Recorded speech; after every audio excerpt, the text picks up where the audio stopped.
Hello, ladies and gentlemen, and welcome back to another APE screencast with your AP Environmental Science teacher, Mr. Stano. And today we're going to look at the factors that sustain life on Earth. If you remember last time, we were talking about the biosphere and the different components that can make it up, interactions amongst organisms, and some organisms that may possibly be more important than others. But here, there are really two main things that really keep life moving. That's solar energy and gravity. Solar energy is going to supply the energy needed for all these cycles to move. The carbon cycle, phosphorus cycle, the water cycle is extremely highly dependent on solar energy. And what ends up happening is that gravity is going to help move a lot of these materials or these nutrients through the different spheres. And we're going to go more into that. So solar energy, what happens to it? There are a number of things that happen with solar energy. Solar energy coming from space, like we mentioned in the last screencast, that this stratosphere, this lower portion right here of the stratosphere or part of the atmosphere, is going to absorb UV radiation. That's done by ozone. Some of it's going to make it through. What it does is going to be absorbed by Earth. Some of it is. Some is absorbed. Some is actually reflected back out into space. And we can see here, some is reflected by the atmosphere, also by Earth, depending on the type of surface that we're looking at. And it's really here that absorbed by Earth that's going to start helping move some of those nutrient cycles that were in the previous picture. So solar energy flowing through the biosphere warms the atmosphere, evaporates and recycles water, generates winds. We'll be talking more about this in chapter 2, and supports plant growth through a number of different processes that we're going to be mentioning. Ecosystem components. Basically, we could break our ecosystems up into a number of different biomes. We have these terrestrial biomes, as we call them, can be broken up. And then we also have freshwater and aquatic or ocean aquatic life zones. You can consider a life zone just another biome, or you can call them biomes also. They're interchangeable. But this little diagram here is just showing that, looking pretty much along the same line of latitude, we can see a number of different biomes or terrestrial biomes in an area, differing in amounts of precipitation, temperature, also in elevation. These are going to really change. It's really looking at the organisms, the predominant type of organisms in an area. There's non-living and living components of ecosystems. If you remember back from biology, we have biotic and abiotic components. The biotic is our living components, abiotic is our non-living. So we have this constant interaction between the living and non-living. We have interactions between living components of ecosystems, but living also with non-living. It's that non-living component, those abiotic factors, that can limit population's growth. So here, the availability of matter and energy resources can limit the number of organisms in a population. This range of tolerance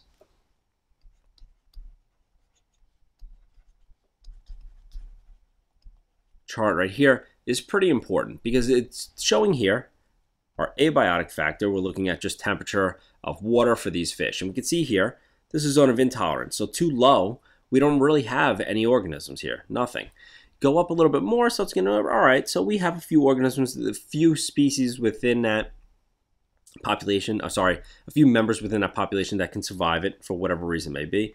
But it's not until they get into this optimum range, this perfect temperature of water, that we see an abundance of the organisms, or that they're able to reproduce to the capacity that this area will allow them to. Heats up a little too much, and when we see it, reproduction slows. Eventually, we get to that intolerance zone right here, where the population is not going to be supported. We could change this to salinity on the bottom. For plants, it could be it could be sunlight. There's really any abiotic factor can be on the bottom. And usually, it's multiple abiotic factors that are going to be limiting population growth. So physical conditions of the environment can also affect population growth and distribution of a species. So depending if it's a mountain range, may also segregate populations or stop the growth of a population. Really just any number of things. If we look at latitude, also same thing. Number of these are all components of systems to affect population growth. So living components of ecosystems, producers basic source of all food, and most producers capture sunlight to produce carbohydrates by photosynthesis. Most of us remember this back from biology. Carbon dioxide plus water and solar energy captured by that chlorophyll, which gives us glucose and oxygen, and here's our chemical symbols down on the bottom. Formulas, you should definitely be pretty familiar with this. It's going to be coming back up. We can also, in the absence of sunlight, still be able to produce carbohydrates, and that's through chemosynthesis. We can do this in deep ocean vents. Bacteria can draw energy from hydrothermal vents, produce carbohydrates from hydrogen sulfide gas. Normally pretty toxic to most things, but not to some bacteria. If we look a little closer at photosynthesis, we know chlorophyll molecules within the chloroplast are going to absorb solar energy. So it's going to take solar energy and split that hydrogen and oxygen off in water.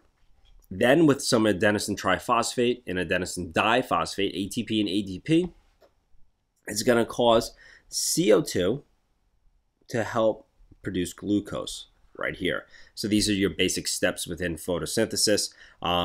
You can see here how the H2O is needed. CO2 is also needed to produce glucose. Then we move on to the consumers. So we have producers basically taking in that sunlight, or in the case of those bacteria at those hydrothermal vents, chemosynthesis, producing glucose, those sugars that is pretty much needed by anything else on this planet, any other living organism. Consumers are can eat, or basically going to be taking in that glucose, eating those plants or other organisms to get the energy they need to survive. So we have herbivores. They're going to be eating our consumers. Carnivores, same thing. So they're going to, well, a little bit different, sorry. They're going to be eating primary consumers and other organisms. And the trophic levels, or the levels at which see them, can move upwards. And then we have omnivores that can feed on both. Which then we have decomposers and our detrivores. Probably, I think, my favorite organism. Decomposers, recycling nutrients back into the ecosystem. An extremely important role that they have is along with detrivores also, because all the dead bodies and waste of other organisms that are around, detrivores will be able to take those nutrients and bring them back into the soil and into the earth. Some organisms are able to break down carbohydrates and other organic compounds in the cells to get the energy they need by aerobic respiration. Like a lot of the organisms I mentioned, they're going to be taking in that glucose plus oxygen, usually through respiration, to produce carbon dioxide, water, and the energy they need for metabolism or doing whatever they do. It's the exact opposite of photosynthesis. Sometimes we don't have oxygen around, and then we'll do something a little bit different, which is known as anaerobic respiration or fermentation. Here, we can break down glucose without oxygen. What happens is we get a few different end products. We can get methane gas, ethyl alcohol, acetic acid, or hydrogen sulfide. And that's it for this screencast. We've definitely gone over some important things, photosynthesis, or different types of respiration, and the different organisms within our ecosystem. But I hope you enjoyed it. Take care.